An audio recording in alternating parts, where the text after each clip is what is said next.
Now, all of that comes as the Auditor General releases a scathing report on the service the Canada Revenue Agency provides Canadians, looking at contact call centres, which for the 24-25 fiscal year received 10 million of 32 million calls. Another 14 million were diverted to automated services, and more than 7.5 million were dropped. Those who got through to an agent waited an average of almost 33 minutes. Once callers did get through, the Auditor General's office found through testing that they risked getting a lot of inaccurate information. For non-account specific calls, for example, the AG found call center agents only provided accurate responses to questions on individual taxes 17% of the time. They gave accurate responses on benefits 56% of the time and accurate responses on business taxes 54% of the time. Wayne Long is the Secretary of State for the Canada Revenue Agency, and he's with me live in studio right now. Hi, Minister. It's good to see you again. Thank you for making the time. Always, Vashti. Great to be here. I thought one of the more interesting conclusions reached in this report by the Auditor General was that there is a direct link between the number of agents staffing these call centers and their ability to respond to calls. So I have a very simple first question. In that budget I just spoke about coming down in 2 weeks, will you cut call center staff? I would say this. I would think that, first off, I want to thank CRA staff, the public servants. I think they're world class. They've delivered Canada Child Benefit, Disability Tax Credit, benefits back to Canadians. Where would a lot of Canada be without the CRA with respect to COVID benefits? So, you know what, like I said to you last time, I wouldn't prejudge the CER. We are looking at every option with respect to the CRA. We have weekly meetings now with Commissioner Hamilton. We are in regular dialogue with the president of UTE, Marc Briere, and we are looking for ways to support call center staff. I'm not prepared to say we're going to cut. I'm not prepared to say we're going to add. We're looking at it. We're going to make service better. Canadians deserve service. They deserve timely service, quick service, and most importantly, accurate service. And I do want to say, I take the Auditor General's report as a constructive criticism. And we certainly accept her findings, and we're going to continue to improve. Why are you unable to say what you're going to do at staffing levels? I understand that there might be other mechanisms in play that could improve service on the margins, but the Auditor General is pretty unequivocal about the link between the levels of staffing and the ability to meet even very basic service standards like answering 65% of calls in 15 minutes. The only time that happened was after the pandemic when the staffing levels were at 7,000. At the end of May, they were at 3,500, half that, right? She points out, I think word for word, the number of agents available directly impacts the agency's ability to respond to callers requesting to talk to an agent and to meet its service standard. If the link is that clear, why can't you be as clear? Well, I mean, let's look at, let's go back. I mean, we came up with a 100-day plan on September 2nd. Call access for Canadians was, you know, obviously needed a lot of room for improvement. It was as low as 17%. We've enacted a 100-day plan. We're working with, obviously, the union, Commissioner Hamilton, the wonderful public servants. We've increased that 17% within 2 weeks to 34%, up to 57%. To 77%. I'm pleased to say that as of last week, we're at almost 89% now of calls answered within 15 minutes. That is market improvement. And one thing that I've always believed in, whether I was in small business or in politics, was accountability, holding leadership accountable for improved service. You know, as you know, I was sworn in as Secretary of State for CRA in May. A lot of the Auditor General's work is before that point. So, you know, I'm worried about the future. I think now we're on the right plan. The 100-day plan is working. We are reallocating. We're not necessarily throwing more people at that. So I would argue back that we haven't really added employees right now. You know, we've extended the bleeding. You stemmed, to be clear, you were going to get rid of even more people, and you decided to extend the contracts of 850 people. Doesn't that show that that had a direct impact on the level of service? No, not at all. In fact, the Auditor General's report was much prior to even when I was sworn in. I believe it was like, you know, March, April. I came in May.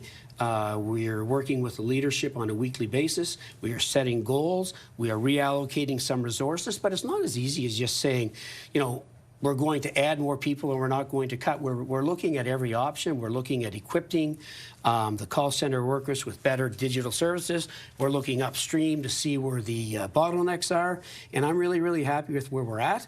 Again, it's not necessarily about adding or subtracting. It's about looking at where we are, assessing it, getting a baseline, which I think we haven't had in a long time, and getting Canadians the service they deserve. I'm really, really confident that we're going to get there. And I think Canadians already, we're certainly hearing it in our constituency offices. I mean, obviously, I'm finely tuned, or I'm very tuned to it. I talk to people on the street. I talk to people in the government lobby. Our service standards are getting better. Think about it. We went from 17% to 89% answered now within 15 minutes. That is remarkable improvement. How much accurate information is being provided? And I take your point around, you know, maybe necessarily adding doesn't, you know, I don't have proof that that's necessarily going to be something. But I think what this report does show is that subtracting does have an impact. That is exactly what happened. When they were able to meet the service standards, they had a certain level of employees. When those the level of employees were cut, forget about adding, were cut, there was a direct impact on the ability of them, because it's not just meeting the service standard, it's actually being able to deliver accurate information and not deflect 8 million calls a year, which they also did last year. Right, I'm just trying to find a baseline. Again, we're working with Commissioner Hamilton, we're working with UTE President Marc Briere, we've had lots of conversations also with the Ombudsman, Francis Beaulieu.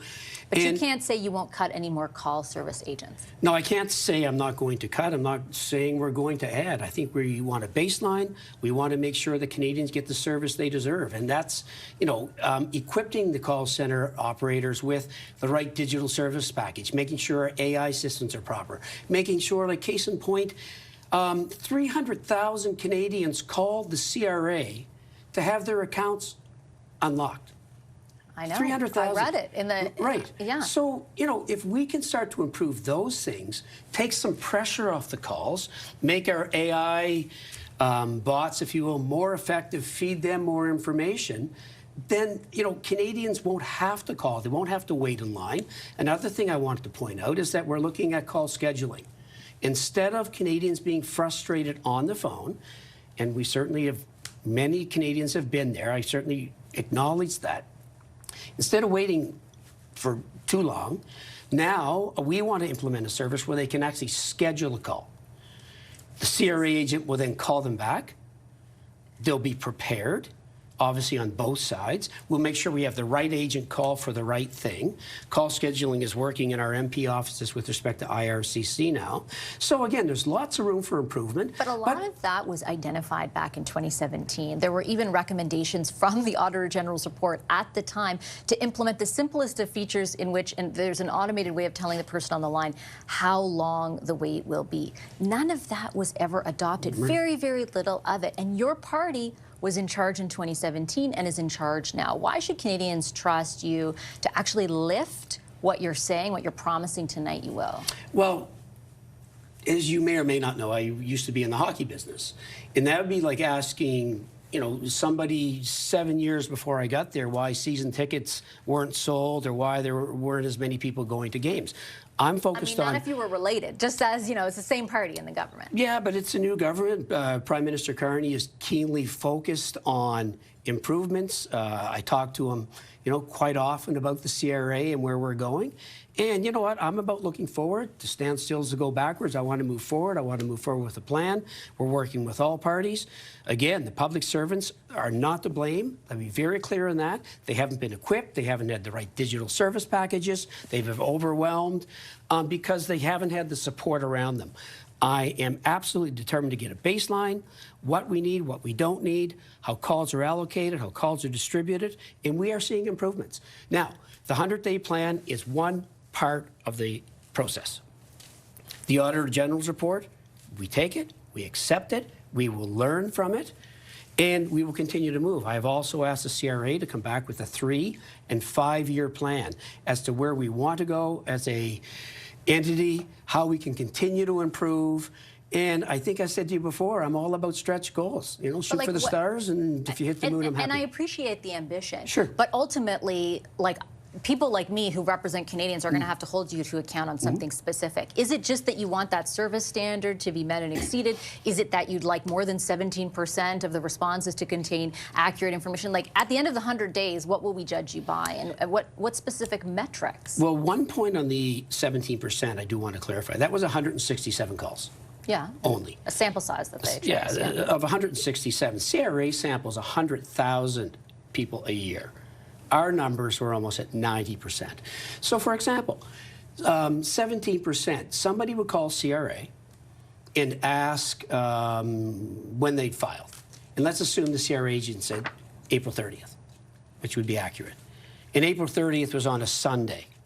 So they wouldn't file on April 30th, they'd file the next day. Well, that would be classified as inaccurate information. So a lot of that inaccurate information... I feel like you're dismissing, though, the Auditor General's not at all. Conclusion, which is the onus is on the taxpayer in this country, and it doesn't feel like the taxpayer is being served. Like, that is what she said with accurate information. Yeah, and we don't dispute her findings. We will learn from her findings. You're trying to downplay them, though. Yeah, I believe in accountability. I believe in admitting where there's room for improvement.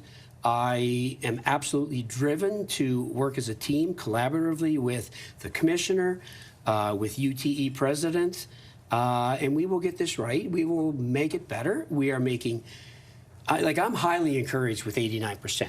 You know, I'm not saying, hey, you know, we've done a great job and it's all over, but that shows me that if we focus, if we're strategic, if we, you know, shift a little bit here and there, we can have improvement. Are they giving accurate information, though? Because right now their performance evaluations are done mostly containing information about whether they're getting on the call at the right time in their schedules, not about the actual content of the calls. Like, isn't that important, too? It's extremely important. Tax case related information was much higher than that. That was non-tax case. The 17%. Like higher than 50%? Are we supposed to rejoice in that number? Not at all. Lots of room for us to grow, lots of room for us to learn. But again, I believe in accountability. I was a business person before I was in politics. We are forming great relationships. We're going to get baselines. We're going to improve from there. And then long term, once we're past the 100-day plan, it's not like, oh, you know, 100-day plan's over, good for us, look at us. I want to see a 3- and 5-year outlook. We're going to look at AI, digital service packages, you know, whatever we can do to improve service. Canadians deserve an accurate, quick, and responsive CRA, and we will get there. Okay, Minister, I have to leave it on that. I've taken enough of your time. Thank you very much. Appreciate it, as always. Pleasure, Vashi.